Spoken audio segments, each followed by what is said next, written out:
ambassadeur du Rwanda en France, M. François Koulikiyum Foura. Merci beaucoup, Monsieur l'ambassadeur, de participer à cette audition. Nous avons ce matin, depuis 9 heures, pu échanger avec le gouverneur de la province du Sud Kivu, qui a livré un certain nombre d'éléments. Je propose assez vite, si vous voulez bien, de vous entendre sur la situation actuelle, sur la situation aujourd'hui militaire, mais également sanitaire, humanitaire, parce que les drames continuent, de nombreux morts tous les jours, une aide humanitaire aujourd'hui qui n'est pas suffisante, voire interrompue dans un certain nombre de villes du nord et du sud Kivu, et puis un certain nombre de questions qui se posent aujourd'hui sur la situation. Comment vous, représentant le gouvernement du Rwanda, voyez la résolution de cette situation qui est connue, documentée depuis maintenant une trentaine d'années, avec des éléments nouveaux depuis 2021 et particulièrement depuis la percée du M23 et la prise de Goma et de Bukavu et des percées aujourd'hui qui continuent de se faire sur le sol de la RDC. Ce qu'on aimerait également avoir comme élément, c'est les relations, le lien qui lie le Rwanda avec le M23. Voilà, beaucoup de choses paraissent dans la presse, des documents, des résolutions de l'ONU également font état de liens très précis et étroits entre le Rwanda et le M23. Quelle est votre position là-dessus? Et puis également la résolution 2773 du 21 février 2025 qui demande expressément aux forces extérieures de la RDC de se retirer et d'avoir un cessez-le-feu immédiat. Quelle est votre position également sur cette résolution? Voilà pour commencer. Je vous laisse la parole et puis ensuite, j'explique la règle. Chaque groupe politique a désigné un orateur qui posera une question sur une durée de 2 minutes 30. Vous aurez à chaque fois la possibilité de répondre à chaque intervention, comme un dialogue. Et puis ensuite, dans une troisième séquence, chaque député, de façon individuelle, peut prendre la parole et vous poser des questions. Voilà, tout cela sur une durée environ d'une minute, 1h40, 1h45, si on arrive à tenir ce timing. Monsieur l'ambassadeur, merci encore de votre présence. Et puis, je salue les représentants également de votre ambassade qui sont avec vous. Et je vous laisse la parole pour une durée d'une quinzaine à vingtaine de minutes. Merci beaucoup, Monsieur le Président, Mesdames et Messieurs les députés. Je vous remercie pour votre invitation et pour l'opportunité offerte au Rwanda par ma voix de vous présenter le point de vue de notre pays sur ce conflit qui ravage notre sous-région. Je tiens à vous remercier sincèrement pour la... Excusez-moi.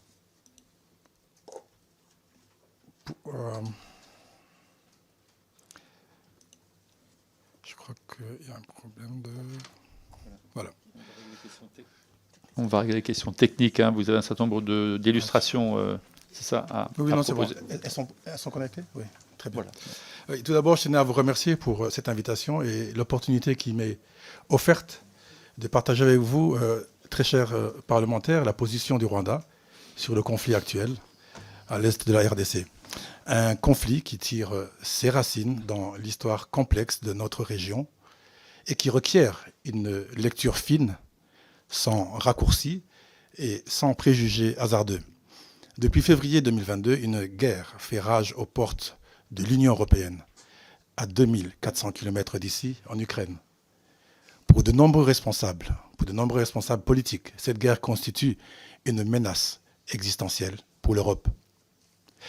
De manière similaire, mesdames et messieurs, depuis maintenant 3 décennies, le Rwanda fait face à une menace existentielle à sa frontière avec la RDC. Et ça à 170 km de notre capitale. Une distance, mesdames et messieurs les députés, équivalente à celle entre Paris et Reims. Au vu de cette menace, le Rwanda a dû adopter en conscience et en responsabilité des mesures de défense pour protéger sa souveraineté ainsi que son intégrité territoriale. Mais quelle est la nature de cette menace, me direz-vous? Vous me demanderez également ce que cela a concrètement à voir avec le conflit dans l'Est de la RDC. Permettez-moi une remise en contexte qui, pour nous, est très importante. La menace est apparue à la suite du génocide perpétré contre les Tutsis en 1994. Chacun d'entre nous se souvient de l'horreur de 100 jours où plus d'un million d'hommes, de femmes et d'enfants furent systématiquement massacrés pour la seule et simple raison qu'ils étaient nés Tutsis. Le Rwanda a sombré dans l'horreur, abandonné par une communauté internationale qui avait vu les signes annonciateurs du génocide, mais qui a choisi de détourner le regard.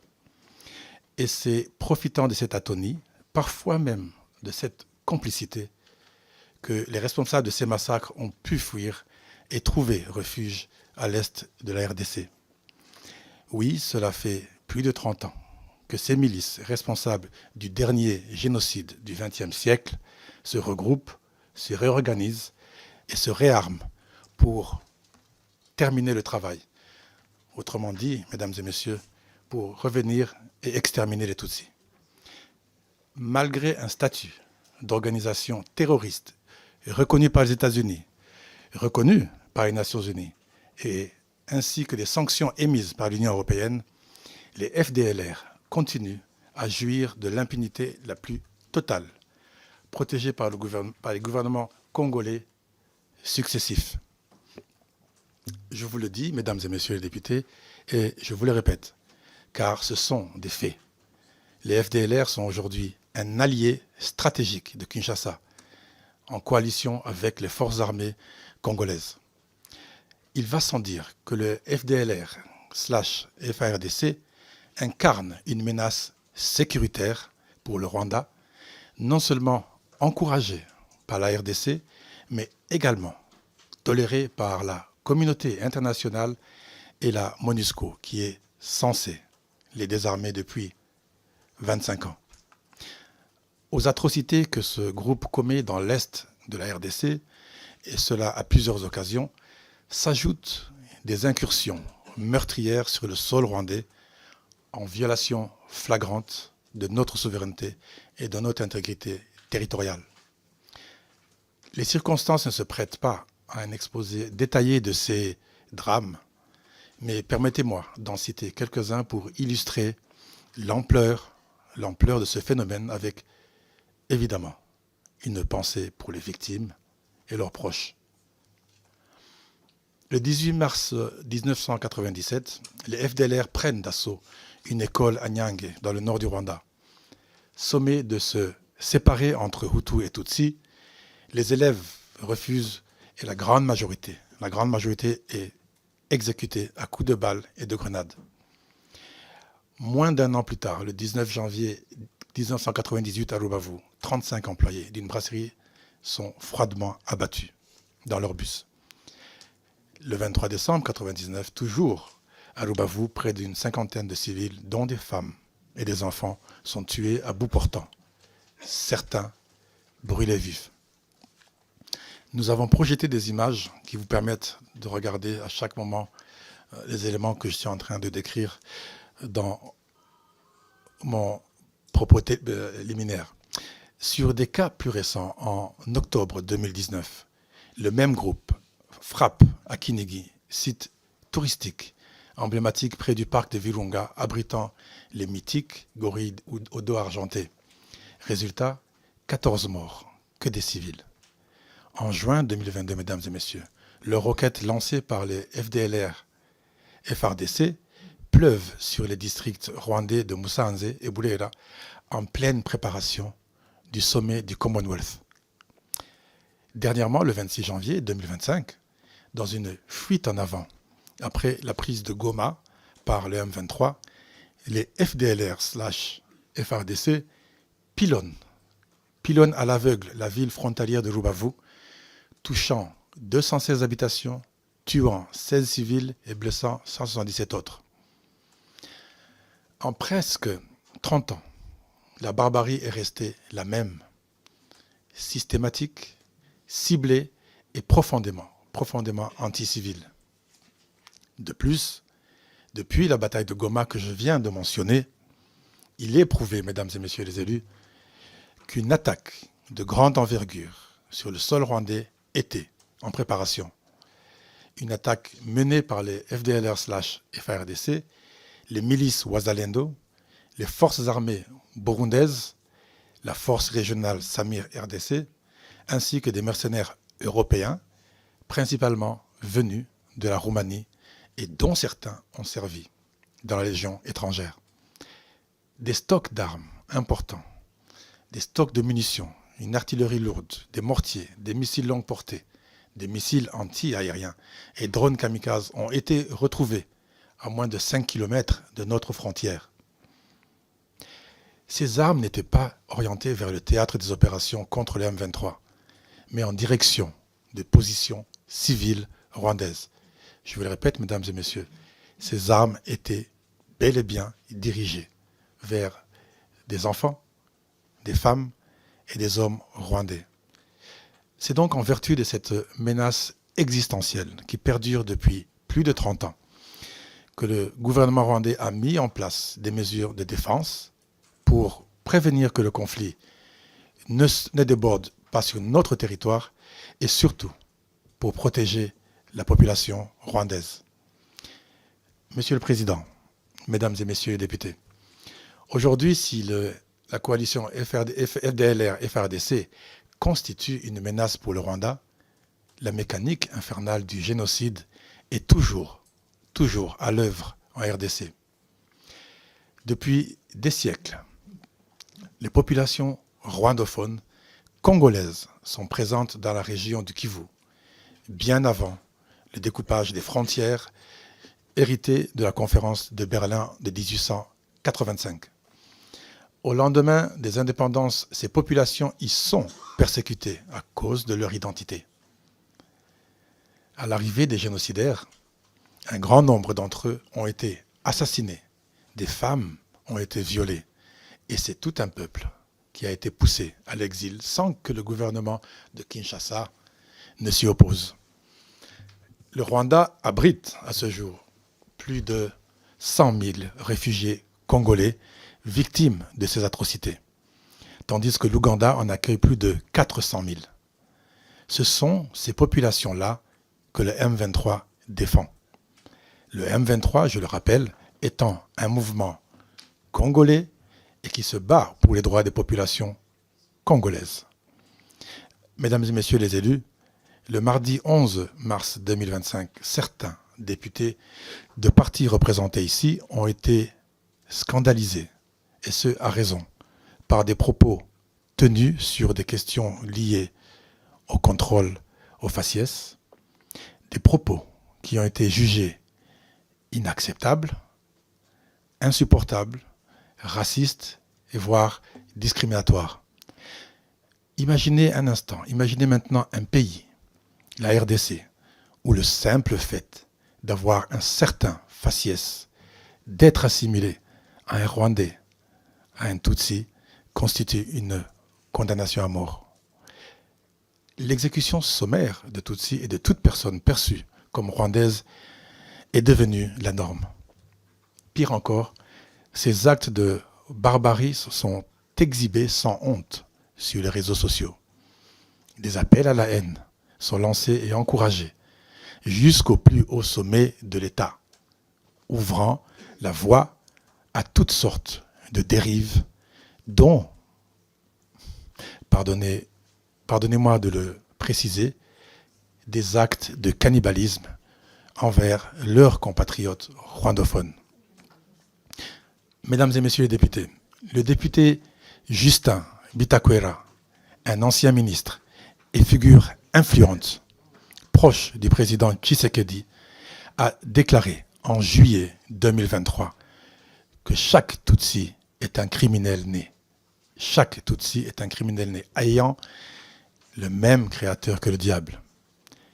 L'actuel ministre de la Justice, Constant Mutamba, a appelé à plusieurs reprises à la chasse aux populations rwandophones, promettant même de libérer les prisonniers qui vont se consacrer à cette tâche. Le ministre d'État et porte-parole du gouvernement congolais, Patrick Muyaya, a récemment inventé l'expression « le poison rwandais ». Une infamie qu'il a répétée sans honte dans ses interviews sur les chaînes françaises de TV5 et France 24. Ce vocabulaire est désormais régulièrement employé par les autorités de la RDC, illustrant parfaitement la montée en puissance d'un discours de haine et de stigmatisation à l'égard du peuple rwandais.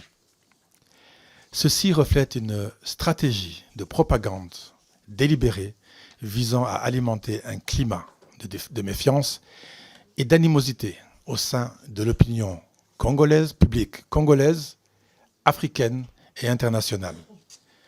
Je vous laisse imaginer les conséquences que cela pourrait avoir sur un long terme. Mesdames et messieurs les députés, cette haine est aggravée par la mauvaise gouvernance, la corruption généralisée et la gestion opaque et prédatrice des ressources de la RDC. Tandis que l'attention est détournée vers le conflit à l'Est, le véritable pillage des richesses congolaises se poursuit ailleurs, dans le Haut-Katanga, dans le Lualaba, où les mines de cobalt et de cuivre sont exploitées au bénéfice d'intérêts étrangers et d'un cercle restreint de dirigeants au sommet de l'État. Prenons un peu de recul, mesdames et messieurs. Ne nous contentons pas du narratif simpliste, erroné, qui réduit le conflit actuel aux minerais présents à l'est de la RDC. Les causes profondes de l'instabilité dans la région sont connues. Elles sont historiques et politiques.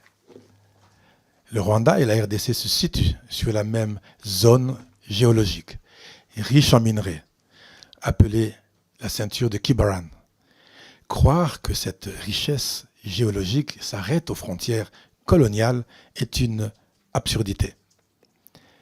Le Rwanda est riche en ressources naturelles, y compris en or, le wolfram, le coltan et autres minerais stratégiques nécessaires pour la transition énergétique et la souveraineté de l'Europe. Mesdames et messieurs les députés, le Rwanda est en faveur d'une solution durable au conflit par la voie politique et le dialogue. C'est dans ce cadre que nous avons toujours soutenu les processus de paix entrepris depuis la réémergence de ce conflit en octobre 2021. Aujourd'hui, la médiation africaine, incarnée par le processus conjoint de la communauté d'Afrique de l'Est et de la communauté de développement de l'Afrique australe, présente une voie crédible pour une paix durable dans la région. Le Rwanda accueille positivement les récentes avancées dans ce processus et nous appelons la France et l'Union européenne, par la voix de ses représentants, à soutenir ces solutions africaines aux problèmes africains, autant sur la forme que dans le fond. L'appel injuste fait par certains pour des sanctions contre le Rwanda sape ses efforts et pousse Kinshasa à s'enfoncer davantage dans la voie militaire, mais surtout n'apporte pas de solution aux causes profondes de ce conflit. Ne nous demandez pas de choisir entre des sanctions et la défense de notre territoire, car nous choisirons toujours de protéger notre nation. Mesdames et messieurs les députés, pour conclure, j'aimerais souligner qu'une solution politique durable, assortie de garanties de sécurité à long terme pour le Rwanda, nous permettra de nous consacrer de nouveau au travail sérieux et urgent de développement de notre pays et de l'intégration économique de notre région. Le Rwanda s'efforce depuis 3 décennies à bâtir un pays uni, un pays stable et réconcilié. Le conflit n'arrange personne et ne bénéficie à personne. Depuis plus de 6 mois, de multiples initiatives de paix ont été menées et le Rwanda a toujours fait et tout fait pour qu'elles aboutissent de son côté.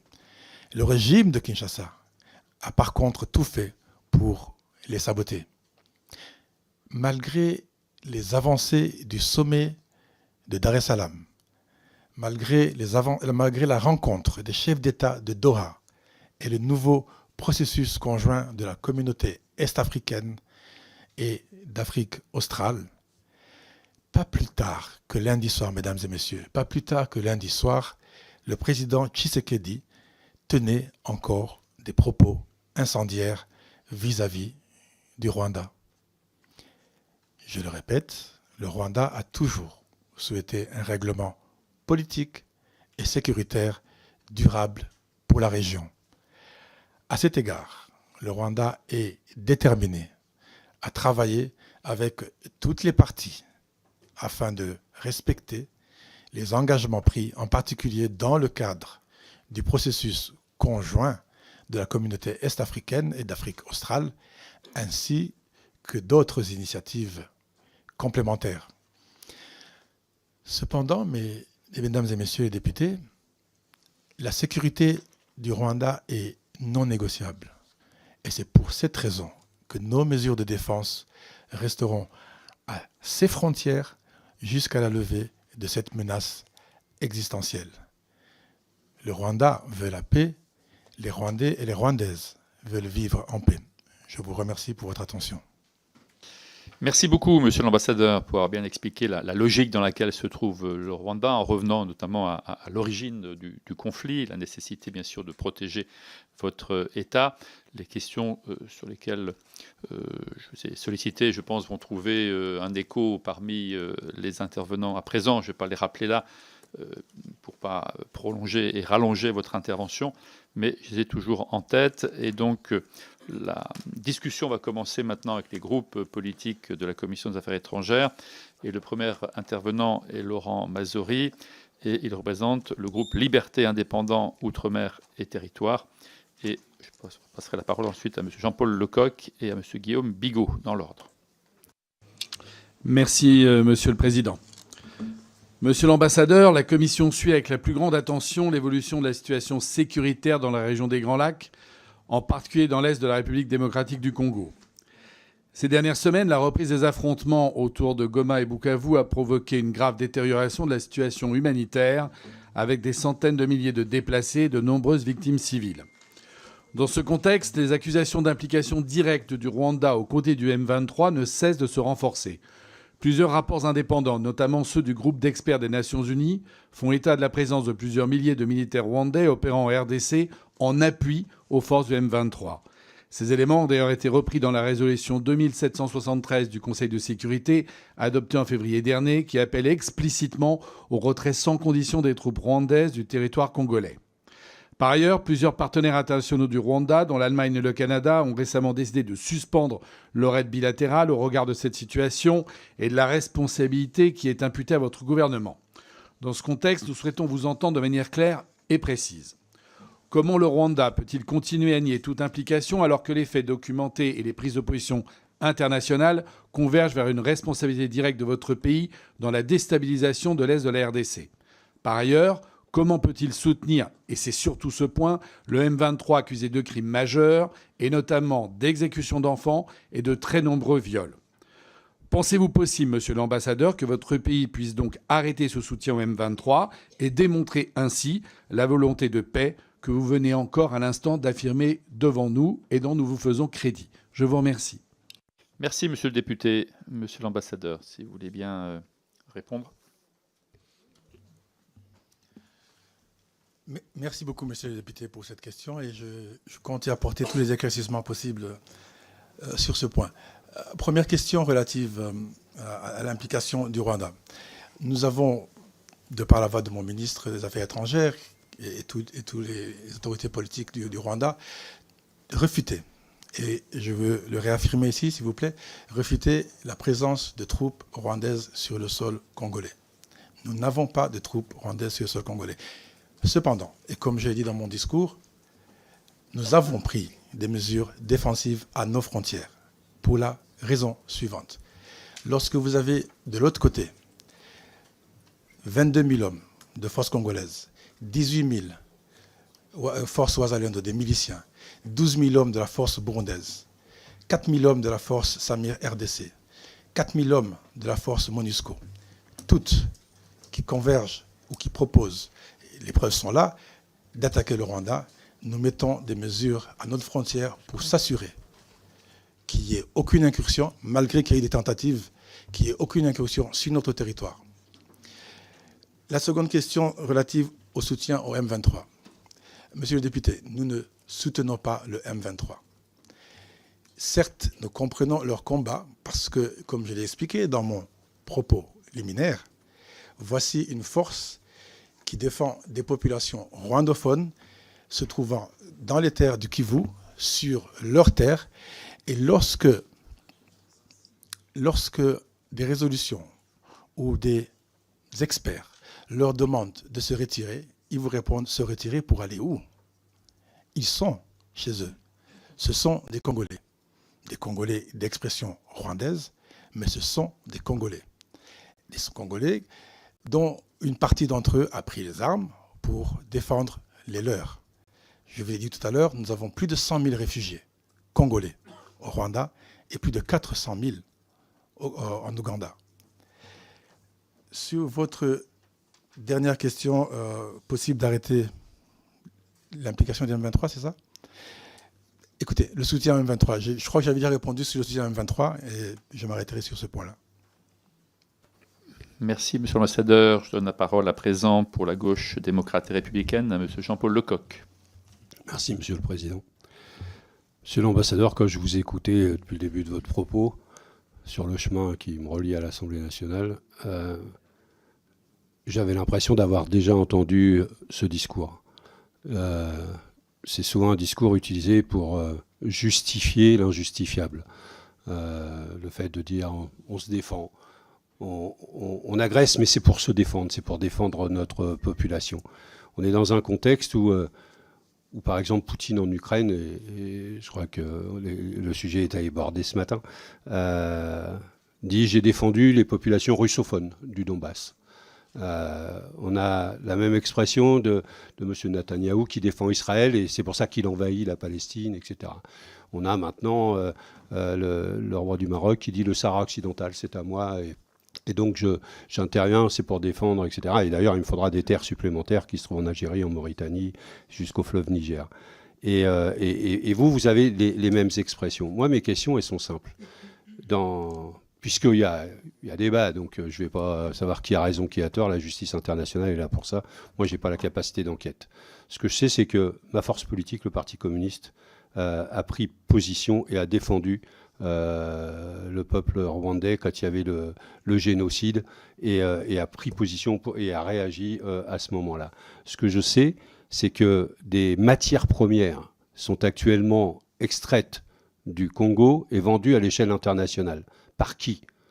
Est-ce que c'est le Rwanda qui vend ces matières premières? Au nom de quoi? Enfin voilà, il y a quand même des sujets là-dessus. Le M23 est armé, est solidement armé. D'où viennent les armes? Est-ce que c'est mon pays, la France, qui vend des armes au M23? Je sais que mon pays vend des armes au Rwanda. Est-ce que ces armes ont été volées par le M23 dans les casernes rwandaises? Et donc, moi, je ne vous ai pas interrompu, M. Berville. Je n'étais pas là quand vous parliez, mais je ne vous ai pas interrompu tout à l'heure. Hein. Et donc, est-ce que c'est ça?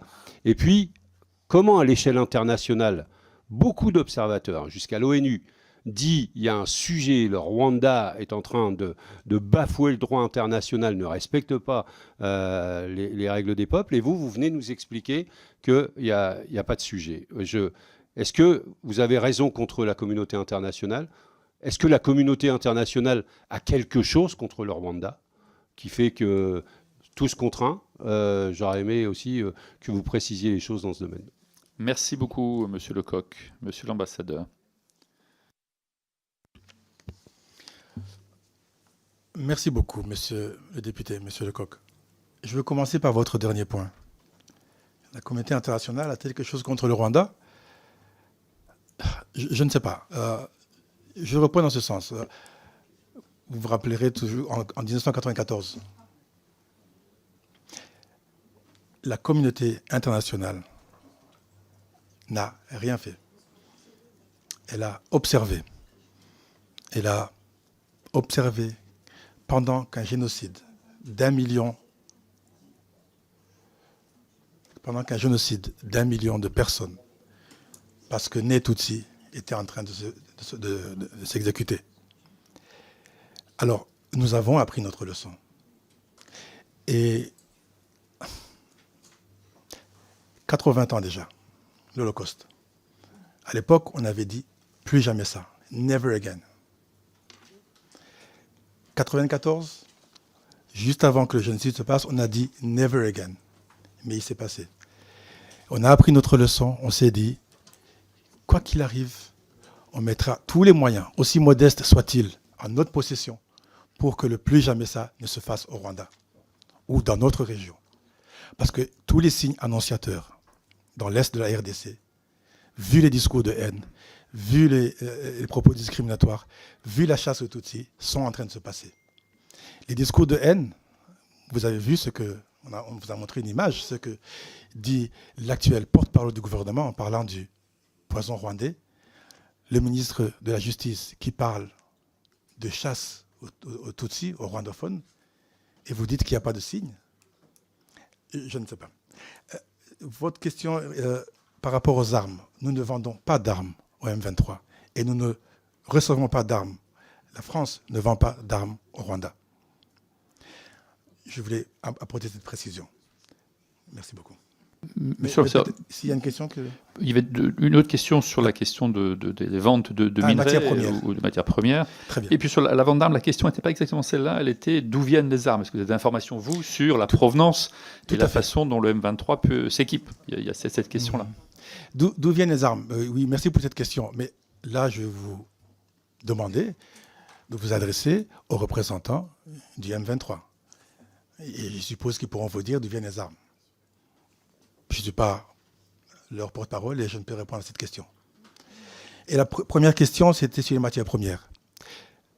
Peut-être qu'on va y revenir avec plus de précision. Comme je l'ai dit dans mon propos préliminaire, le Rwanda a des ressources minières très importantes. De l'or, du coltan, du wolfram, du tungstène, de la cassitérite et bien d'autres. Je vous invite, monsieur le député, à venir au Rwanda, visiter ces mines, visiter le nombre d'entreprises autour de 90 qui se trouvent sur notre territoire. Et vous savez, nous avons prôné la transparence et la traçabilité. Je suis sûr que vous êtes au courant que suite à la demande de l'Union européenne, mesdames et messieurs les députés, un MOU a été signé sur la traçabilité et la transparence dans le secteur minier avec le Rwanda en juin 2024. Donc il y a transparence, il y a traçabilité, et ce, contrairement à ce qui se passe en RDC. Je vous remercie. Merci, monsieur l'ambassadeur. La parole à présent pour le Rassemblement national à Guillaume Bigot. Merci, monsieur le président. Monsieur le président, chers collègues, monsieur l'ambassadeur, j'aurais pu vous interroger sur les 120 tonnes de coltan extraits chaque mois de la mine congolaise de Rubaya qui se retrouvent sur votre sol et exportés au profit du Rwanda. Mais je préfère vous demander de bien vouloir nous éclairer sur le protocole d'accord signé par votre gouvernement avec l'Union européenne et qui concerne les chaînes de valeur durables et résilientes, que ces choses-là sont bien dites, pour les matières premières critiques. Pourriez-vous notamment nous éclairer sur la feuille de route entre l'Union européenne et le Rwanda sur l'exploitation des terres rares? Je vous remercie.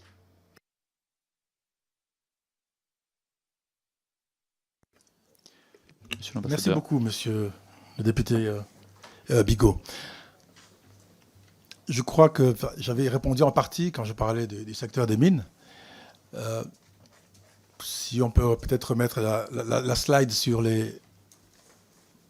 projection sur les recettes des exportations, ça va vous donner une idée du secteur minier rwandais. Alors, oui, je vais répondre. Parce que autant vous parlez de Rubaya, autant je vais vous préciser que nous avons du coltan au Rwanda. Nous ne prenons pas de coltan dans le Rubaya. Et là encore, il y a une petite confusion qui est faite, encore une fois.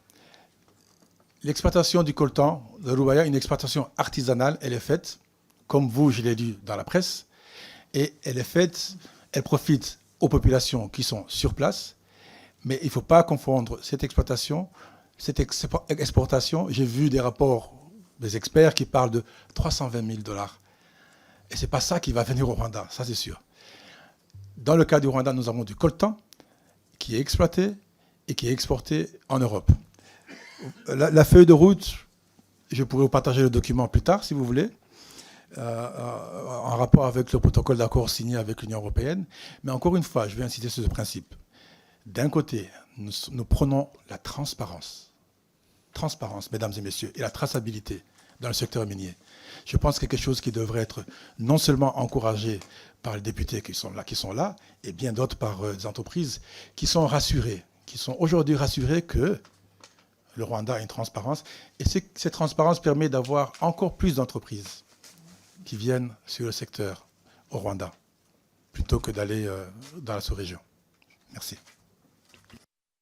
Monsieur Bigot. Oui, enfin, le coltan extrait sur votre territoire ou sur le territoire de votre voisin, c'est un peu comme le pétrole extrait ici ou là. C'est impossible de savoir. C'est un coltan, c'est pas marqué Made in Rwanda ou Made in République démocratique du Congo dessus. Vous voyez, c'est le problème. Et là, en l'occurrence, ces 120 tonnes, ils passent bien de l'autre côté. Je suis désolé, monsieur le député, ces tonnes ne passent pas du côté du Rwanda. Et j'aurais compris si le Rwanda n'avait pas de coltan, mais le Rwanda a du coltan. Et encore une fois, comme je l'ai proposé à votre collègue, je vous invite. Vous ne voyagez pas ensemble, d'accord. J'invite à venir. Vous avez seul le micro pour l'instant.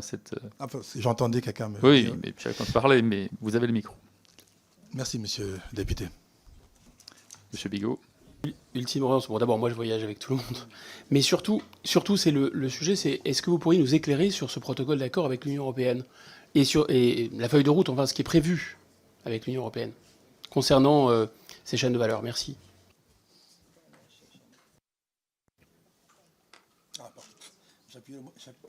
J'ai appuyé le mauvais bouton, excusez-moi. La feuille de route est précise. Comme je vous ai dit tout à l'heure, c'est un document qu'on peut vous partager à la fin de cette session. Et encore une fois, c'est un document qui est focalisé sur la transparence et la traçabilité des minerais qui proviennent, je précise, mesdames et messieurs les députés, qui proviennent du Rwanda. Je vous remercie. Je donne la parole à M. Hervé Berville pour Ensemble pour la République. Et ensuite, M. Aurélien Taché et M. Alain David se préparent. Merci beaucoup, Monsieur le Président. Merci, Monsieur l'ambassadeur, de votre présence. Comme vous l'avez dit, depuis, comme ça a été dit par le gouverneur de la province du Sud-Kivu, depuis plus de 40 ans, la région des Grands Lacs est en proie à des conflits récurrents, avec, bien évidemment, des populations qui sont les premières victimes. Depuis plus de 40 ans, la question à la fois des ressources minières, mais aussi la question politique, est au cœur des différents conflits entre les pays de la sous-région. Alors moi, monsieur l'ambassadeur, j'avais 3 questions assez simples. La première, quelles sont la nature de vos liens, du lien entre le Rwanda et le M23, que ce soit financière ou en termes d'armes, comme ça a été évoqué. La deuxième, pouvez-vous nous dire, et savez-vous combien de populations rwandophones se trouvent à l'est du Congo, et savons-nous dire à peu près le nombre de génocidaires Hutus qui se sont réfugiés dans cette région? Et la dernière question, que comptez-vous faire au cours des prochains mois pour faire en sorte que la paix se trouve dans cette région, et quelles seront les mesures, notamment humanitaires, que vous pourrez prendre pour assurer que les exactions, les massacres, les atrocités s'arrêtent dans cette région?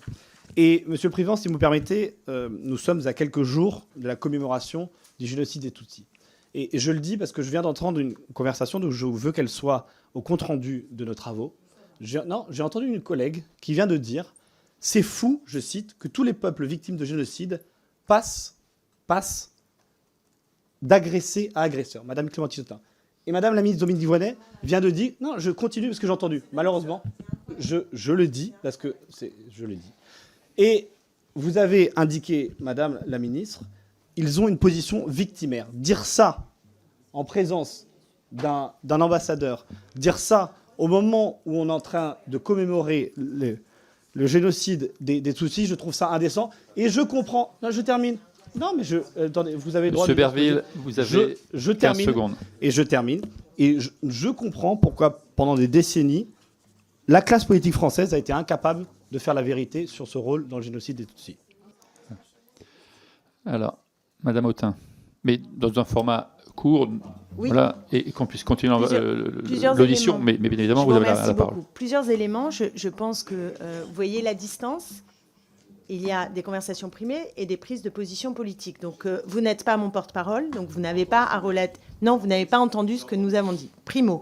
Deuxièmement, pas de leçon à recevoir sur le Rwanda. Ma première question écrite comme parlementaire a été sur cette question du Rwanda pour que la France fasse toute la lumière sur les responsabilités de notre État dans le génocide du Rwanda. Donc, attention à ce que vous êtes en train de dire. Attention à ce que vous êtes en train de dire. Ce n'est pas une conversation. Ce n'est pas une conversation. Madame Autain, la parole. N'insinuez pas des choses. Et Monsieur Berville. Mais enfin, Monsieur Berville. c'est insensé. Je Écoutez. ne souhaite pas qu'il y ait une conversation. Donc, prenez la parole, terminez ce que vous avez à dire. Monsieur Berville, on écoute Madame Autain. Je pense que l'attitude de Monsieur Berville est un vrai problème pour notre commission. Ça n'est pas la première fois qu'il agit de la sorte. Et je pense qu'il faut mettre un terme à cette agressivité, le fait de parler quand je parle et de rapporter des conversations qu'il n'a pas entendues. Ce ne sont pas des manières de faire. Merci. Merci bien. Monsieur l'ambassadeur, vous avez la parole pour répondre à Monsieur Berville. S'il vous plaît.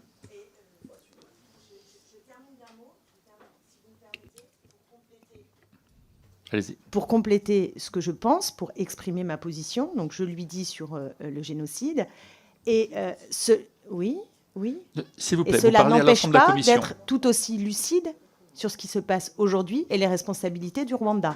Quand on est juste, on l'est sur les principes et à tout niveau, tout le temps. Voilà, ça c'est ma position et c'est notre position.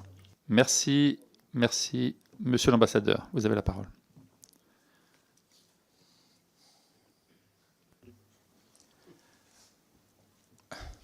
Monsieur le Président, Mesdames et Messieurs les députés, si vous permettez, je vais juste commencer par commenter un peu sur le...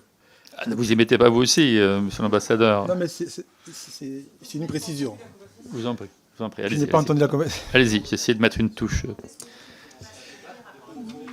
Juste Monsieur une l'ambassadeur. précision. On parle du génocide des Tutsis. S'il vous plaît, s'il vous plaît. On parle Monsieur du l'ambassadeur, la génocide parole. du Tutsi, des Tutsis, pas du génocide du Rwanda. Et cette position victimaire, c'est vrai que elle est... Je trouve plus les mots. Nous sommes choqués, nous sommes indignés que de tels propos soient tenus. Monsieur l'ambassadeur, Mais- ça ne figure pas, monsieur l'ambassadeur. Monsieur l'ambassadeur, ça ne figure pas. Personne n'a pris la parole pour dire ça. Monsieur l'ambassadeur, répondez à la question de monsieur Berville. Personne n'a pris la parole pour évoquer ce point et cette position. Donc, Je peux continuer, Continuez. Madame la députée? monsieur l'ambassadeur a la parole. Bah, sauf s'il n'y avait pas de micro, peut-être, mais j'ai entendu ce qui a été dit, c'est pour ça Allez-y, que j'ai monsieur. commenté, et je m'arrête là. Très bien. On va revenir sûrement sur des questions liées encore à cette situation. Je m'en tiendrai aux réponses, mais la question... Monsieur l'ambassadeur, répondez à monsieur Berville qui a posé une question. Vous n'écoutez Monsieur le pas ce Président, qui est je dit vais- par ailleurs. Monsieur Ne le vous laissez Président, pas. je vais répondre à monsieur Voilà. le député Berville. 3 questions. La première liée à la notion du lien entre le Rwanda et le M23. Je crois que j'ai été précis tout à l'heure. Nous n'avons pas, le Rwanda n'a pas de lien avec le M23. Malheureusement, et c'est pas, ne m'adresse pas nécessairement à M. Berville, mais il y a ce narratif un peu simpliste où on pense que parce que les gens du M23 parlent une langue qui est le Kinyarwanda, on pense qu'ils sont rwandais. Ce sont, je le précise, des Congolais. Et ils se revendiquent également comme Congolais. il ne vous viendra pas à l'esprit, je pense, ici, de dire à un Strasbourgeois qui parle allemand qu'il est allemand. Même chose, le fait qu'il parle Kinyarwanda, que ce sont des populations rwandophones, ne les empêche pas d'être des Congolais. Donc nous n'avons aucun lien financier d'appui en armement avec le M23. Deuxième question. Population rwandophone à l'Est. Ah, pardon, c'était les mesures humanitaires. Nous avons offert notre appui au cas où... et regardez bien à la prise de Goma le 26 et les jours qui ont suivi. Nous avons reçu aussi bien les autorités officielles de la MONUSCO, des forces, plus de 300 mercenaires européens sont entrés au Rwanda, ont été reçus. Des militaires congolais, FARDC, qui fuyaient le combat, ont été reçus. Des populations congolaises ont été reçues et traitées de manière décente, digne, sur notre territoire. Nous invitons toutes les populations qui se sentent en danger et sont entrées au Rwanda de revenir s'il le faut. Le reste, c'était des commentaires dont on va éviter de revenir. Voilà. Oui, je crois que je réponds à la question. Très bien. Merci pour votre réponse. La parole à présent pour la France Insoumise à M. Aurélien Taché. Merci, Monsieur le Président. Merci, Monsieur l'Ambassadeur. Le 7 avril, ce sera effectivement, ça a été rappelé, la journée internationale consacrée au génocide des Tutsis au Rwanda. Un concert était prévu en France à cette date, le concert Solidarité Congo. Vous avez demandé son report, Monsieur l'Ambassadeur, et vous avez eu raison. Rien ne doit pouvoir entraver le devoir de mémoire sur le génocide et l'horreur que vous avez justement rappelé. Mais rien ne doit non plus pouvoir entraver le devoir de solidarité avec le peuple congolais, aujourd'hui victime d'une guerre d'agression menée dans l'est de la République démocratique du Congo. Après la défaite temporaire du M23 en 2013, 11 pays de la région des Grands Lacs, dont le Rwanda, se sont mis d'accord pour mettre un terme au conflit le plus meurtrier depuis la Seconde Guerre mondiale et garantir la paix au Congo. Ce protocole d'Addis Abeba imposait à ces États le respect de toutes les souverainetés et proscrivait toute forme d'ingérence interne dans les pays voisins. Alors, Monsieur l'Ambassadeur, j'ai bien compris que vous nous disiez que votre pays n'avait aucun lien direct avec le M23. Tous les documents de l'ONU et des instances internationales disent l'exact contraire. Tout démontre qu'aujourd'hui, votre pays est le principal financeur de ce mouvement et que votre armée est même présente, malgré vos dénégations ce matin, sur le sol congolais. Vous nous dites qu'elle est là pour assurer finalement la sécurité de l'État rwandais et pour protéger la communauté Tutsi qui serait encore persécutée. Et si c'est vrai, c'est évidemment totalement inacceptable et il faudrait mettre un terme immédiatement. Mais qu'est-ce que vous pouvez nous apporter comme preuve de l'effectivité d'un seul acte attentatoire à la sécurité du Rwanda dans la période récente commis depuis le territoire congolais ou de cette persécution? Car tout porte à croire au contraire que l'objectif premier du M23 et de l'armée rwandaise est de capter les nombreux minerais que compte la région. Tout cela est en revanche parfaitement documenté. L'ONG Global Witness estime par exemple que 90% du volume de cobalt exporté par le Rwanda est introduit illégalement dans le pays depuis le Congo. Aucune action de groupe terroriste n'est effectivement tolérable, mais aucune action de groupe terroriste ne peut justifier non plus le massacre de populations civiles ou la volonté d'annexer un pays. Alors, Monsieur l'Ambassadeur, je vais vous poser une question simple. Est-ce que votre gouvernement compte ou non appliquer la résolution 2773 du Conseil de sécurité qui demande le retrait immédiat des troupes rwandaises et du territoire congolais et la cessation de tout appui au M23? Et est-ce que, puisque vous avez parlé de solution politique, la solution politique que vous imaginez, enfin celle que vous avez à l'esprit, garantira bien l'intégrité territoriale de la République démocratique du Congo? Merci. Merci, monsieur le député. Monsieur l'ambassadeur, je vous laisse quelques secondes et vous avez la parole quand vous le souhaitez. Merci beaucoup, monsieur le député. Je crois que j'ai dit tout à l'heure, au risque de me répéter, les rapports des experts des Nations Unies, nous refutons, et je le dis, je le précise ici, les rapports des Nations Unies. Je suis désolé, ils ne sont pas la Bible, les rapports de ces experts. Et encore une fois, il n'y a eu aucune autre preuve, sauf des rapports. Ils ne sont pas venus sur les territoires, ils ne sont pas venus sur le terrain. Ils étaient à Kinshasa et ont fait des rapports.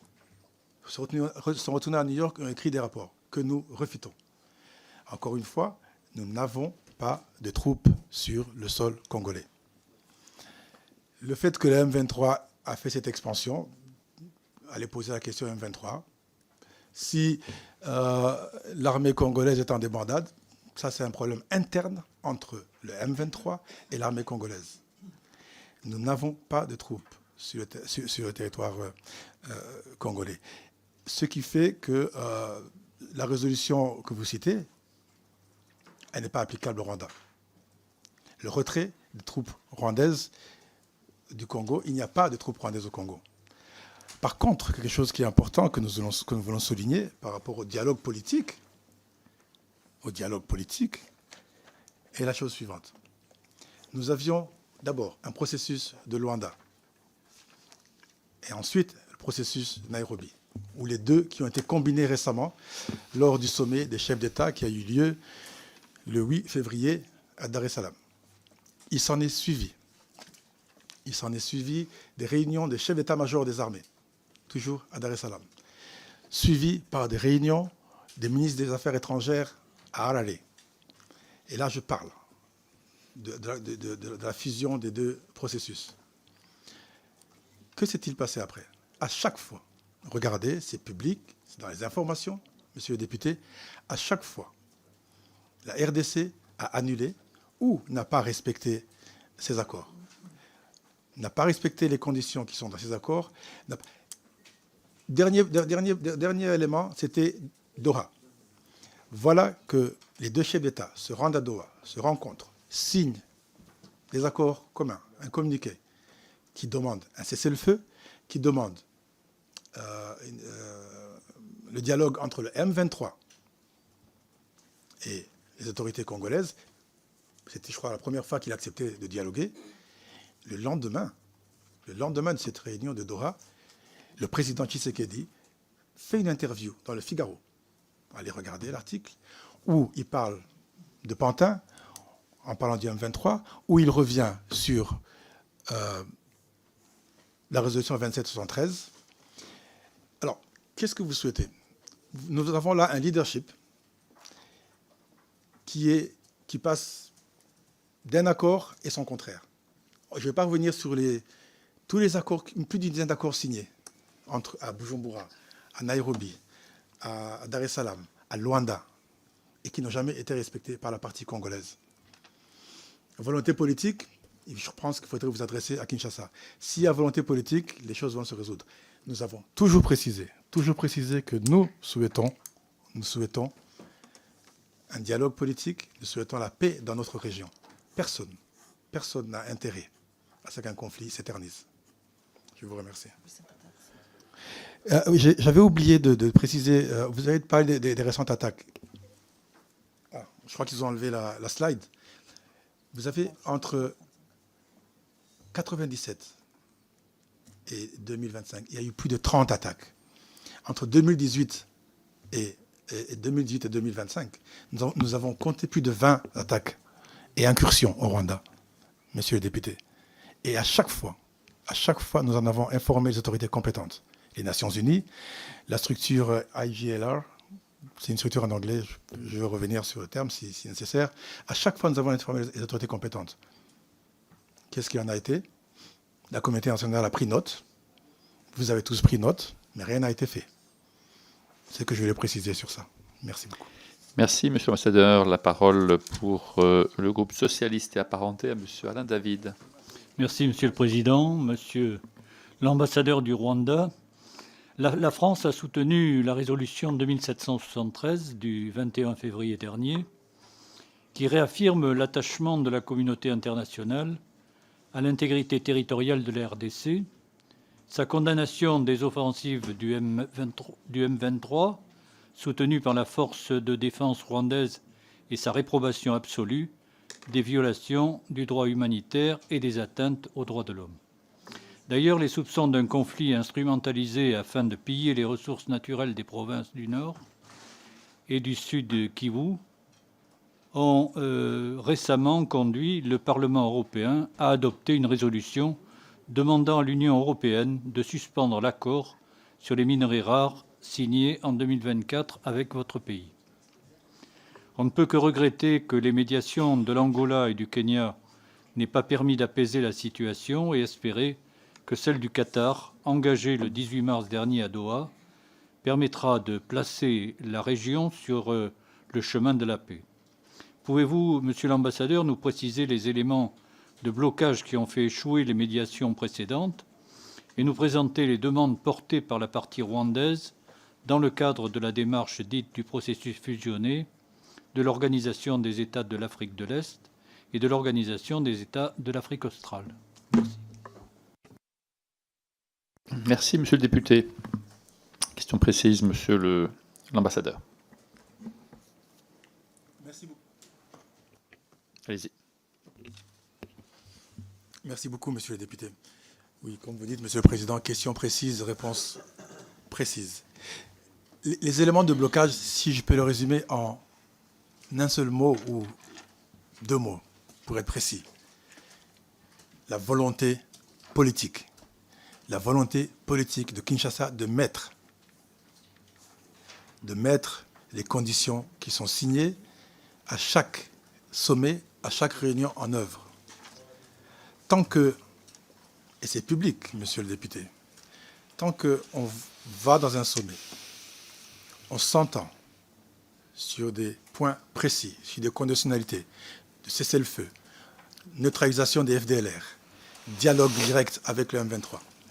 Tant qu'on s'entend, on signe des accords et qu'on rentre à Kinshasa et qu'on change totalement, là, on n'y peut rien.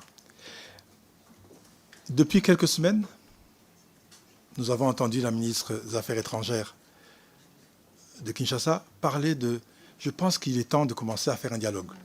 Mais vous avez vu que ce nouveau message, cette volte-face vient du fait que, malheureusement, le M23 est en train de prendre plus de territoire et que je pense Kinshasa se sent acculé et décide maintenant de passer au dialogue. C'est une bonne chose.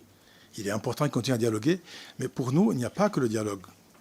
Il faut que du côté du Rwanda, on nous garantisse la sécurité. Il faut que du côté du Rwanda, monsieur le député, les FDLR/FRDC soient neutralisés. Voici ma réponse sur ce point-là. Merci beaucoup. La parole à présent pour le groupe écologiste et social à monsieur Jean-Louis Roumégas. Et puis, en conclusion de ce premier tour, nous aurons madame Maudepetit pour les démocrates. Merci, Monsieur le Président. Monsieur l'ambassadeur, c'est peu dire que la situation au nord et sud Kivu est extrêmement préoccupante. Selon les observateurs de l'ONU, l'offensive éclair du groupe M23 a été aidée par 4000 soldats rwandais et qui mène contre l'État congolais renforce le chaos qui règne dans la région depuis plus de 30 ans. D'après les chiffres de l'ONU, en 3 mois seulement, des centaines de milliers de Congolais ont dû fuir. Plus de 100 000 se sont réfugiés dans les pays voisins. Des centaines d'exécutions sommaires ont eu lieu dans les villes tenues par le M23, tandis que les violences sexuelles ont augmenté. Tout cela a été évoqué. La situation sécuritaire tendue et la fermeture de l'aéroport de Goma empêchent les humanitaires de répondre aux besoins des populations. Derrière ces drames humains, on voit apparaître une motivation très claire pour le M23 s'emparer des ressources minières. Le Rwanda nie toute implication dans le commerce de ces minerais de sang, mais les rapports de l'ONU, encore une fois, attestent le contraire. Il apparaît qu'une route de contrebande achemine chaque mois plus de 120 tonnes de coltan de la mine de Rubaya, tombée aux mains du M23 depuis mai 2024, vers la frontière rwandaise. Les chiffres sont parlants. Les exportations de minerais de votre pays ont doublé en 2 ans, passant de 1046 à 2070 tonnes, tandis que les recettes du secteur minier ont augmenté de 42%. Même si le Rwanda possède ses propres mines, comme la mine de Dumac, et les fait visiter aux journalistes, les experts internationaux sont formels. Les ressources minières du Rwanda ne suffisent pas à expliquer l'explosion des exportations. Explosion qui, en vertu de l'accord d'association de l'UE avec le Rwanda, se font largement à destination de l'Europe. Plus récemment, après l'adoption de sanctions par l'UE contre les responsables rwandais, votre pays a décidé de suspendre toute relation avec la Belgique, considérée comme la principale instigatrice des sanctions.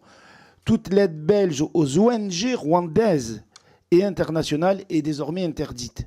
Encore une fois, ce sont les civils qui subiront les conséquences de cette crise qui se rajoutent à la crise. Alors, monsieur l'ambassadeur, en quoi la suspension de la coopération avec la Belgique, notamment l'interdiction de son aide aux ONG, sert-elle réellement les intérêts du peuple rwandais, alors que cette aide bénéficie en grande partie aux populations les plus vulnérables? Merci. C'est un aspect qu'on n'a pas vu encore, hein, cette question sur l'aide humanitaire, et qui est une question absolument centrale si on tient compte des populations et de l'état dans lequel ces populations vivent actuellement. Merci. Oui, merci beaucoup, Monsieur le Président, et merci beaucoup, Monsieur le député. Deux éclaircissements, et je crois que je vais commencer par le secteur minier sur lequel vous avez beaucoup insisté.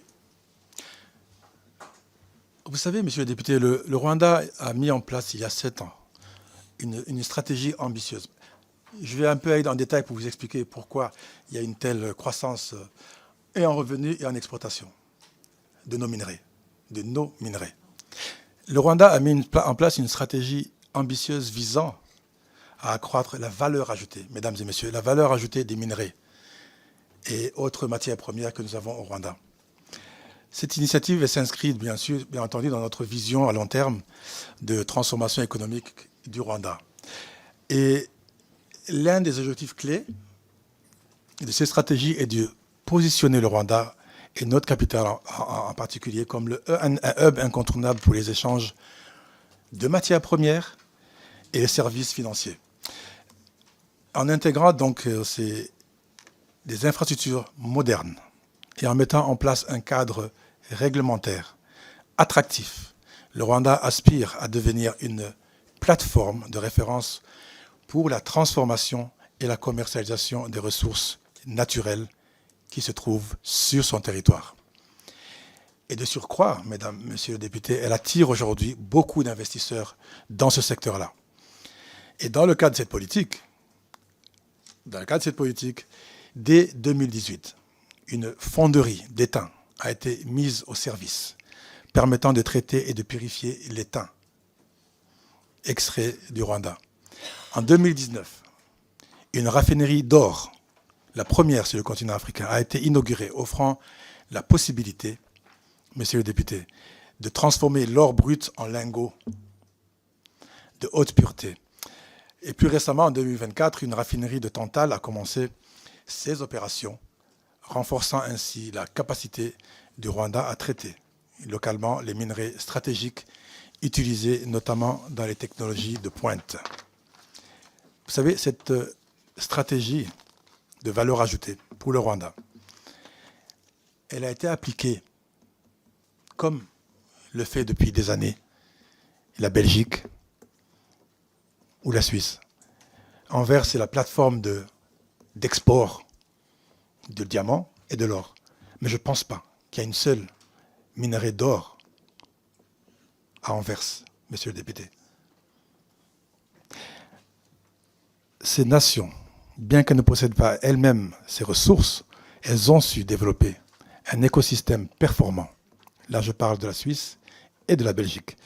Performant, leur permettant de capter cette valeur ajoutée significative en transformant des minerais bruts en produits finis. Et c'est ce que nous, le Rwanda, nous essayons de faire. Votre deuxième question sur la fermeture de l'aéroport de Goma, monsieur le député. C'est lié. Ben, l'aéroport de Goma, vous avez fait un commentaire sur l'aéroport de Goma, je vais y revenir, et puis sur l'aide humanitaire. L'aéroport de Goma. L'aéroport de Goma, il a été fermé. Là encore, c'est des combats. Il n'a pas été fermé. Si vous prenez des images, je pense qu'il y en a de l'aéroport de Goma, il est impraticable. La tour de contrôle a été détruite par les forces armées congolaises et le FDLR juste avant l'arrivée des M23. La piste est aujourd'hui impraticable. Si vous suivez les informations, vous avez vu qu'il y a quelques jours de cela, la force sud-africaine s'est entendue avec le M23. Ils ont signé un MOU pour ensemble déminer la piste d'atterrissage et le taxiway pour que demain, des appareils lourds puissent atterrir sur la piste de l'aéroport de Goma et que cet aéroport soit rouvert. Et permettre, bien entendu, aux avions humanitaires de venir se poser encore sur Goma. Relation avec la Belgique? Oui, nous avons rompu nos relations avec la Belgique. Pour la simple raison suivante.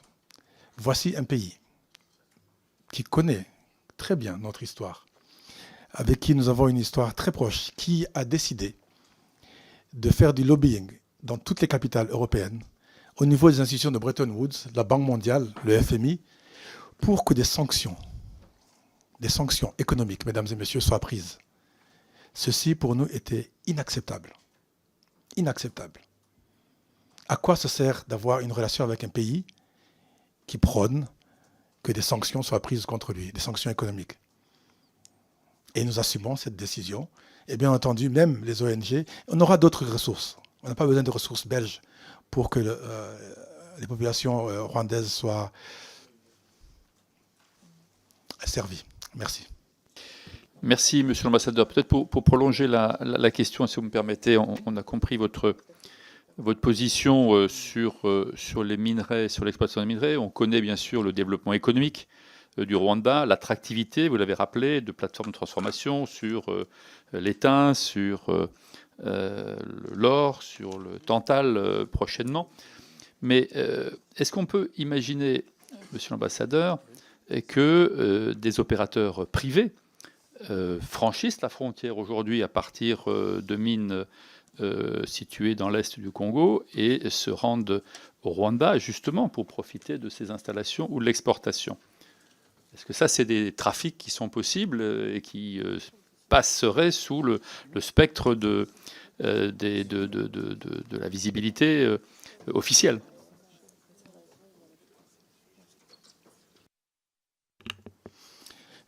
Merci beaucoup, Monsieur le Président. Des opérateurs privés viennent au Rwanda. Et là, je vais prendre quelques exemples. Les opérateurs d'Afrique du Sud amènent leur or au Rwanda, brut, pour leur transformation en lingots. Et ils revendent pas nécessairement sur les marchés européens. Désolé de décevoir certains, mais ils les revendent sur les marchés de Dubaï. Les opérateurs d'Afrique de l'Ouest amènent leur or.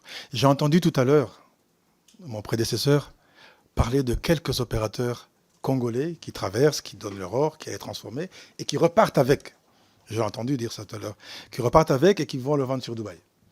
Donc, et là encore une fois, je peux vous donner aussi des exemples chez les opérateurs européens. Nous avons beaucoup d'opérateurs européens qui viennent au Rwanda, font des transactions et réexportent ces matières premières valorisées en Europe. Et bien entendu, il y a une traçabilité grâce à cette MOU qui a été signée avec le Rwanda. Merci beaucoup, Monsieur l'ambassadeur. Madame Maude-Petit pour le groupe Les Démocrates.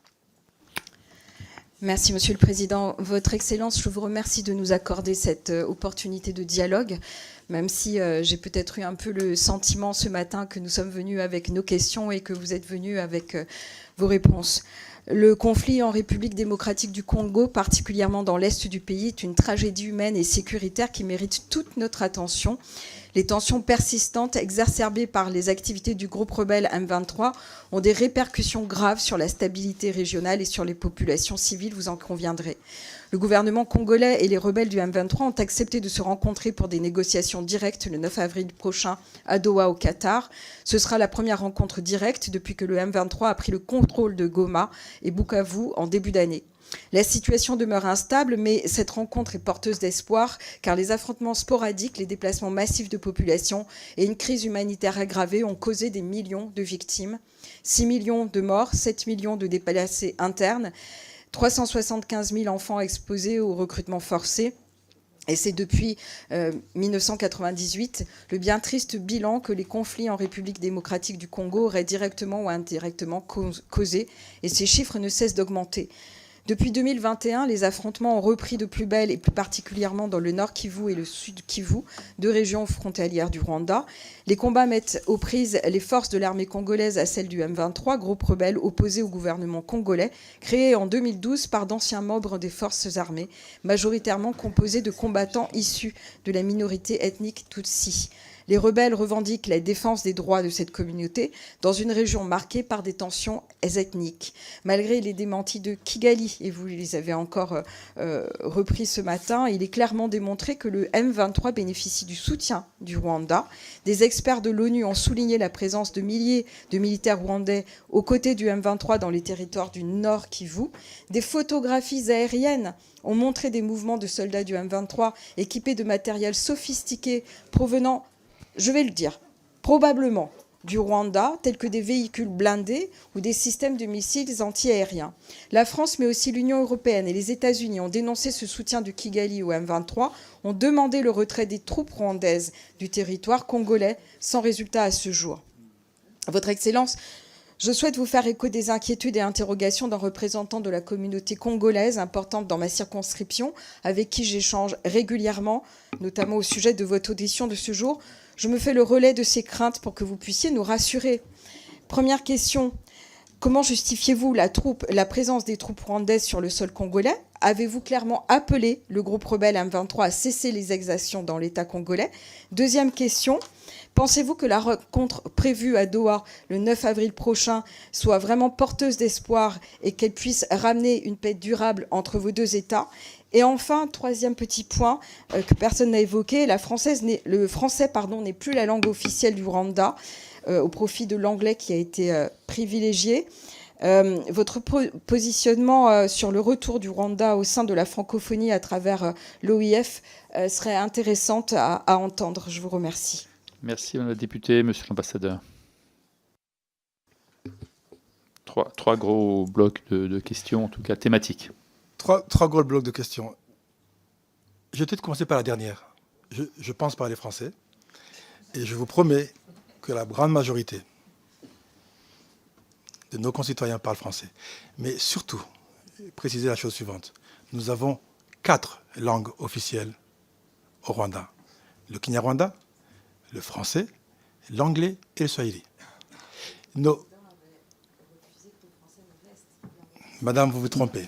Je répète encore une fois, nous avons 4 langues officielles. Notre président n'a rien refusé de tout.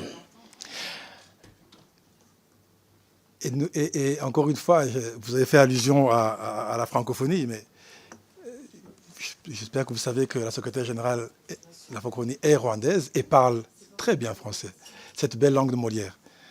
Donc sur ce point, je pense qu'on va pas, je ne vais même pas m'attarder dessus. Oui, nous n'avons jamais quitté la francophonie, madame. Et nous sommes membres de cette belle institution qui prône le pluralisme linguistique et qui, bien entendu, comme je l'ai dit tout à l'heure, nous avons ces 4 langues officielles qui sont parlées au Rwanda. Et je pense parler français. Tous mes collègues ici parlent français. Anglais, Kinyarwanda et Swahili. La rencontre à Doha. Je vous l'ai dit tout à l'heure, nous ne prenons que la paix. Et nous espérons que cette rencontre à Doha va produire, en tout cas, sera plus que... Elle est la bienvenue. Il n'y a pas très longtemps, le 18 mars, les chefs d'État se sont rencontrés. Malheureusement, le lendemain, vous avez vu l'article dans le Figaro du président Tshisekedi qui tient un discours totalement opposé aux discussions qui ont eu lieu à Doha. Pas plus longtemps qu'avant-hier, lundi, devant tout un peuple. Tout un peuple. Le président Tshisekedi a encore tenu des propos incendiaires vis-à-vis du Rwanda, même des propos négationnistes par rapport au génocide des Tutsis. Quand vous avez entendu tous ces propos, quand vous avez tous ces langages, j'ose espérer que Doha, la prochaine rencontre, va se tenir et sera produire des résultats positifs. Nous ne demandons que la paix. Nous ne souhaitons qu'un dialogue politique. Et nous souhaitons que ce dialogue se passe surtout entre le M23 et le gouvernement de Tshisekedi. Bien entendu, pour le Rwanda, et j'insiste sur ce point, il faut qu'il qu'il y ait une garantie sécuritaire qui suppose neutralisation des FDLR. Merci beaucoup. La première, c'était... Ah oui, la présence des troupes. Je crois que j'ai été précis. Je ne voulais pas revenir dessus, madame. Nous n'avons pas de troupes rwandaises sur le territoire congolais. Les images, je peux vous montrer des images de troupes d'autres pays. Mais il n'y a aucune image, sauf si vous pouvez me partager ces images. Et encore une fois, nous réfutons les propos et les allégations tenues par les experts des Nations Unies. Merci, monsieur l'ambassadeur. Nous avons 4 orateurs inscrits. La parole est à madame Nadège Abamangoli. Et puis, dans l'ordre, madame Pascale Ego, madame Christine Engrand et madame Amélia Lacrafi. Monsieur l'ambassadeur, merci pour votre présence. L'Est de la République démocratique du Congo, cette région frontalière avec le Rwanda, est encore meurtrie, en effet, par les stigmates du génocide des Tutsis par les Hutus, dont nous commémorons bientôt le funeste 35e anniversaire. Et je le dis, nous condamnons tout discours xénophobe et toute menace à l'égard du peuple rwandais. Mais justement, la sous-région ne doit pas replonger dans l'horreur. Les hommes et les femmes de l'Est de la RDC souffrent. 7 millions de déplacés, des crimes de guerre, des viols, des pillages de ressources. La présence de milices adossées à divers États voisins crée le chaos. Il faut mettre fin aux spirales de violence, aux discours de haine, à la loi du talion, à la catastrophe humanitaire. Monsieur l'ambassadeur, en dépit de vos dénégations, la présence de troupes rwandaises en RDC et son soutien à l'une des milices les plus violentes, le M23, est pointé par l'Organisation des Nations Unies. Nous le répétons à chaque fois qu'il est possible, notre boussole, c'est le droit international, la diplomatie au service des peuples et de la paix. Pour faire la paix, il faut être 2, voire 3 dans le cas présent. Les tentatives de médiation entre la RDC, le M23 et le Rwanda ont été infructueuses jusqu'à ce 18 mars qui a vu l'émir du Qatar réunir les présidents Kagame et Tshisekedi et laisser entrevoir la perspective d'un cessez-le-feu. Il faut faire des pas pour lever les doutes et montrer votre volonté de mettre fin aux violences. Aussi, puisque vous indiquez que la question des minerais qui aggravent les violences n'est pas au cœur de la crise au Congo, le Rwanda est-il prêt à accepter la mise en place d'un mécanisme africain ou international d'ailleurs sur la certification et de la traçabilité des minerais de la région des Grands Lacs ? Voilà, merci Madame la députée pour cette question de résolution de traçabilité des minerais dans la zone des Grands Lacs. National, parce que je pense que c'est la garantie aussi qu'il y ait une volonté de toutes et tous d'arriver vraiment à ce que, si cette question n'est pas la question centrale, c'est ce que vous avez dit, or, beaucoup d'États le pensent, et il se trouve qu'il y a quand même aussi une exploitation de cette question économique dans le secteur, en fait. Et y compris quand même des milices qui sont présentes de longue date et qui terrifient les populations. Merci, monsieur l'ambassadeur. Merci beaucoup, madame la députée, et merci pour ces précisions. Le secteur des mines, je vois que c'est un secteur, en tout cas, qui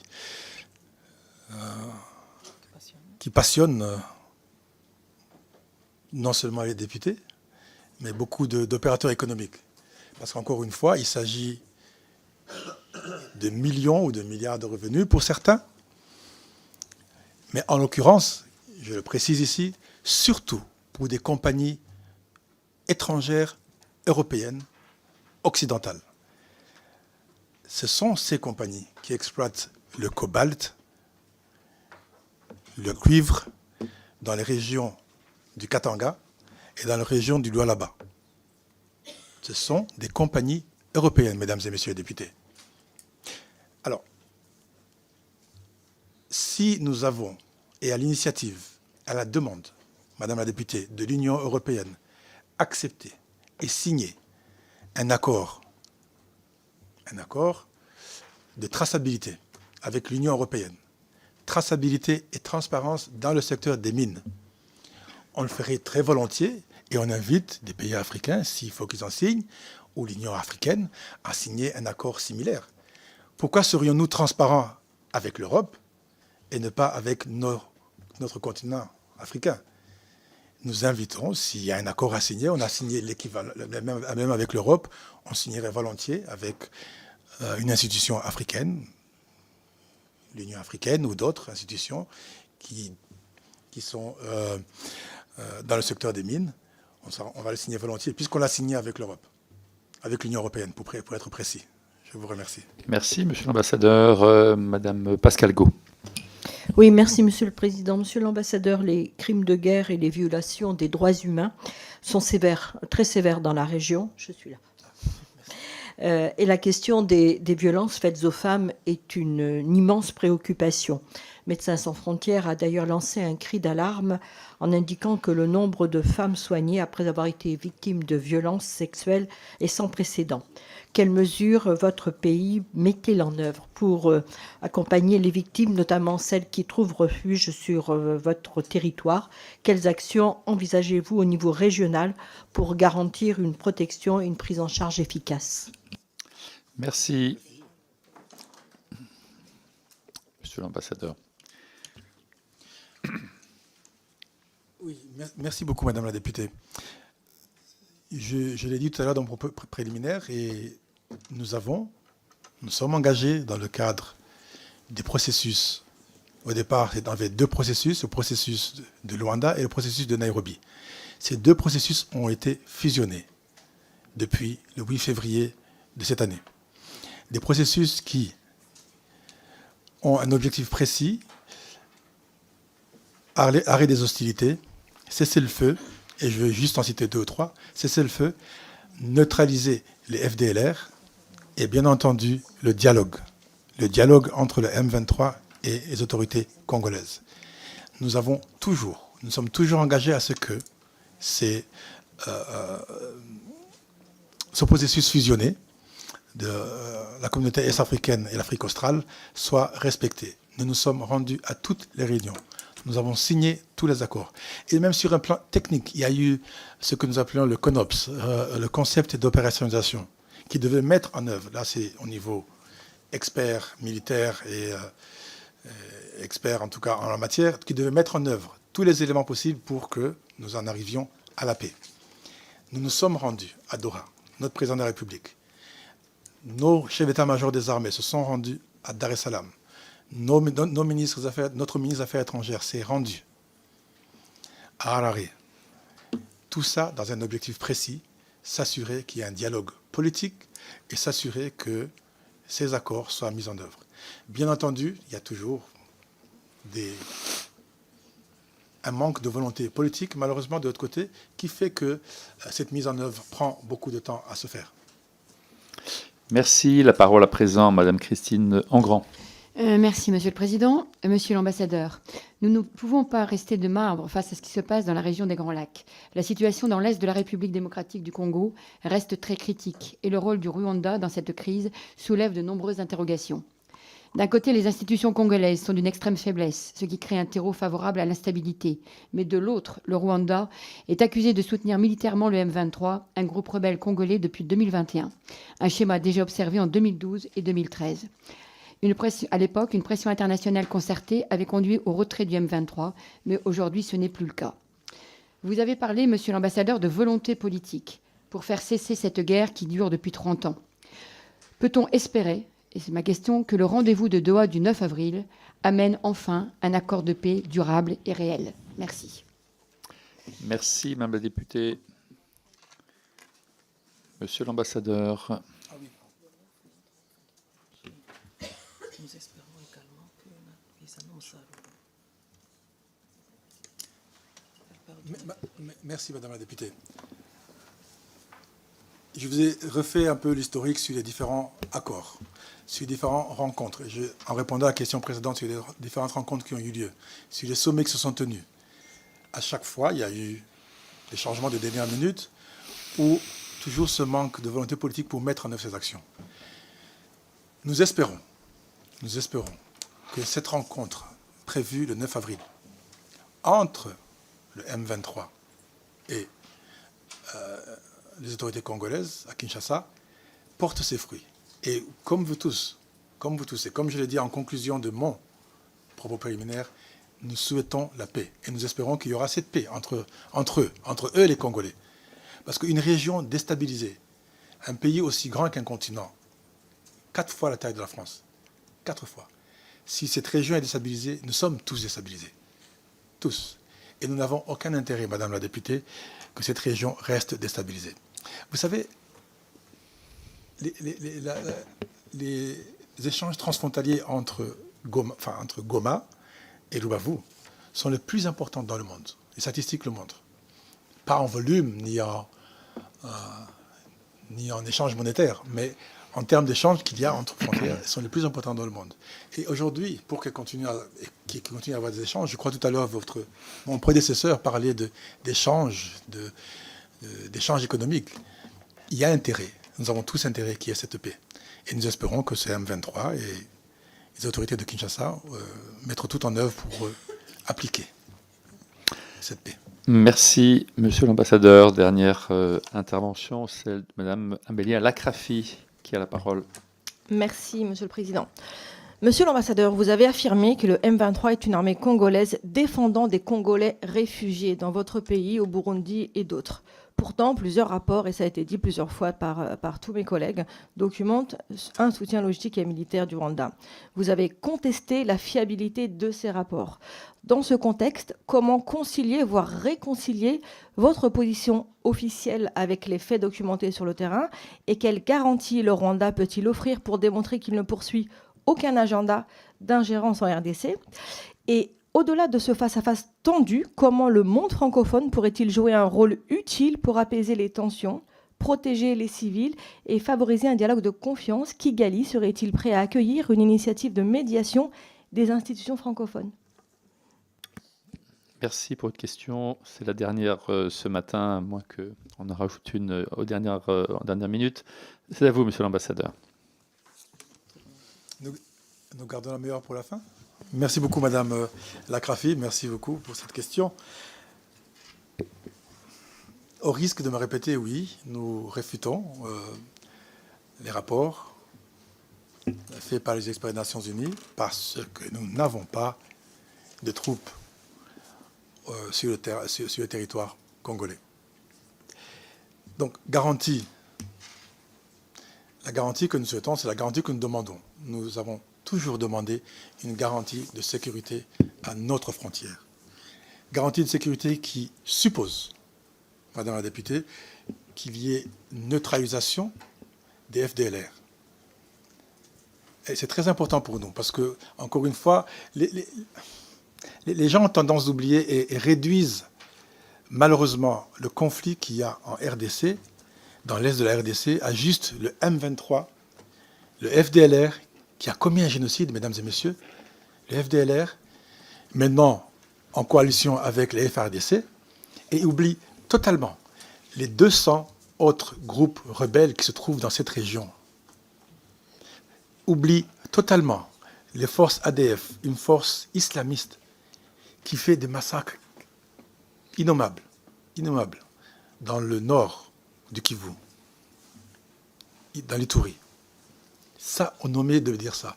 Et même dans certains rapports des Nations Unies, on revient encore sur les exactions du M23 et on oublie, ou en tout cas les médias oublient de relever toutes les exactions commises par les FARDC et /FDLR, les exactions commises par les miliciens Wazalendo, les exactions commises par les forces burundaises sur place et les exactions commises par les mercenaires européens.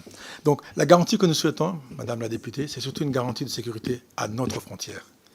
Et pour cela, elle suppose qu'il y ait une neutralisation des FDLR. Je vous remercie. Merci. La parole à Hervé Berville, qui l'a souhaité. Merci, Monsieur le Président.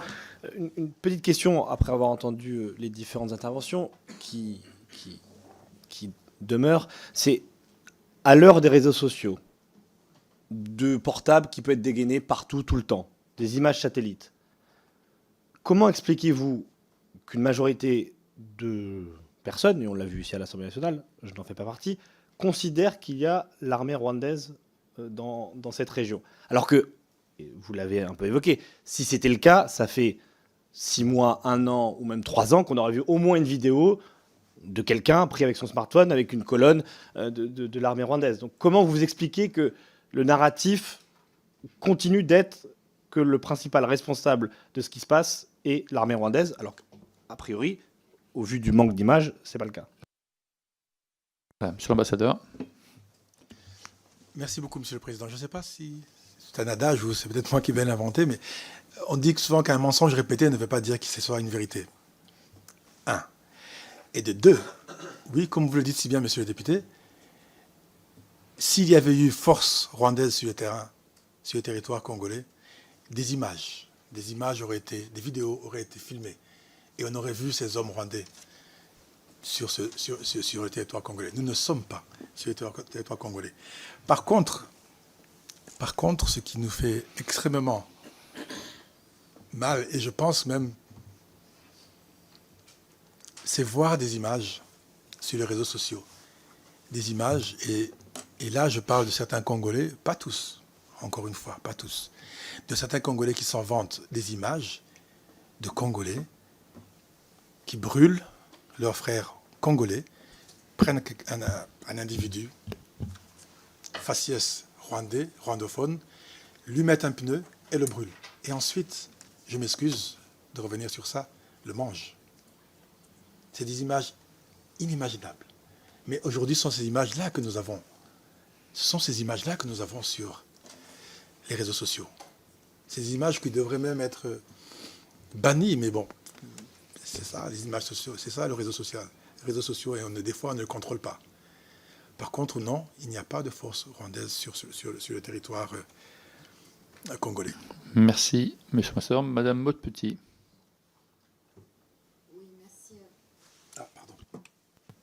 Merci, Monsieur le Président, pour cette dernière question.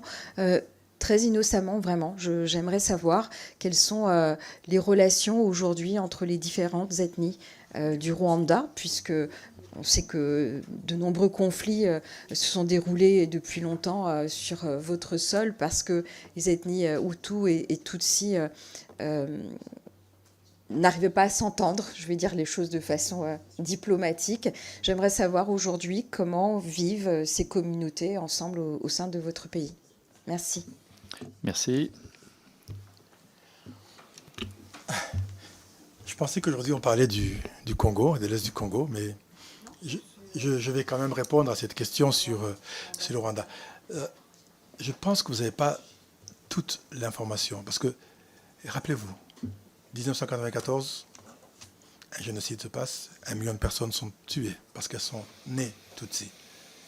Mais depuis, aller dans l'histoire, aller dans ces 30 ans, 31 années pour être précis, il n'y a jamais eu d'instabilité. Le Rwanda n'a jamais été aussi stable de par son histoire, je vais la limiter, depuis l'indépendance. Le Rwanda n'a jamais connu la paix que pendant ces 30 dernières années. Nous avons mis en place, Madame la députée, un programme de Ndomunyarwanda. On ne parle plus d'ethnie, et encore une fois, je vais mettre entre guillemets Tutsi, Hutu ou quoi. Nous sommes tous des Rwandais. Je ne veux pas vous demander si vous êtes bretonne ou alsacienne ou martiniquaise. Ici, on le dit encore beaucoup. C'est très bien que vous le dites. C'est très bien que vous le dites. Vous êtes martiniquaise, j'en suis ravi. Mais chez nous, nous sommes d'abord Rwandais. Nous ne sommes ni Tutsi, ni Hutu, ni toi, nous sommes Rwandais. Et nous avons prôné cette politique et qui porte ses fruits. Le Rwanda est réconcilié, le Rwanda est un pays uni et le Rwanda est un pays qui avance. Merci. Nous allons entendre Madame Stella Dupont et ensuite je suspendrai la séance. Merci Monsieur le Président, merci Monsieur l'Ambassadeur pour la clarté de vos propos. Mais après avoir conduit les 2 auditions à suivre ce matin, c'est vrai que je suis dans l'expectative sur les pistes qui, nous l'espérons tous, seraient en capacité de résoudre la situation terrible et les drames terribles connus sur vos territoires respectifs. Ma question, c'est une petite question en définitive. J'ai entendu, vous avez répété à nombre de reprises qu'il n'y avait pas de troupes rwandaises en RDC. Pour autant, ma question porte sur une nuance, c'est-à-dire, ok, j'entends votre affirmation, malgré les dénégations présentées dans des rapports, mais j'entends votre affirmation. Est-ce que vous pouvez répondre à la question suivante, qui est de dire, mais est-ce que vous avez assez de troupes qui ne sont pas, selon vous, rwandaises, apportées, et est-ce que votre pays apporte un soutien à ces troupes d'une quelconque manière? Merci. Merci, Monsieur l'ambassadeur. Merci beaucoup, Madame la députée. À quelle troupe fait allusion? Parce que... Pardon, Monsieur l'ambassadeur, effectivement. Je parlais du M23. Je pense que ce sera la question qui sera revenue le plus au cours de cette session. Je comprends qu'elle vous préoccupe beaucoup. Vous avez raison qu'elle vous préoccupe beaucoup. Mais au risque de me répéter, nous n'avons pas de lien et nous n'appuyons pas le M23.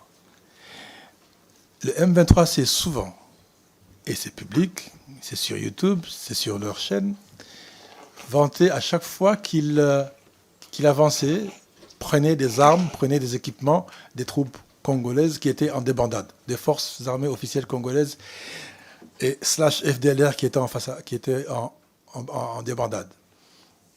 Tant mieux pour eux. Et c'est tout ce que je peux dire à ce point. Maintenant, s'il y a des précisions que vous voulez avoir au niveau du M23, je vous invite à essayer de ou les contacter ou contacter leurs représentants et qui vous diront d'où proviennent leurs armes et leur équipement militaire. Mais en tout cas, au niveau du Rwanda, je voulais insister sur ce point, nous ne soutenons pas militairement cette force qui se trouve en République démocratique du Congo. Merci beaucoup à vous toutes et à vous tous. Merci beaucoup, Monsieur l'ambassadeur, ainsi que l'ensemble de vos collaborateurs qui sont présents ici. On espère bien évidemment que d'abord la situation humanitaire va s'améliorer et puis que la diplomatie internationale fera son œuvre le plus rapidement possible pour mettre un terme à cette situation absolument insoutenable. Merci beaucoup, Monsieur l'ambassadeur.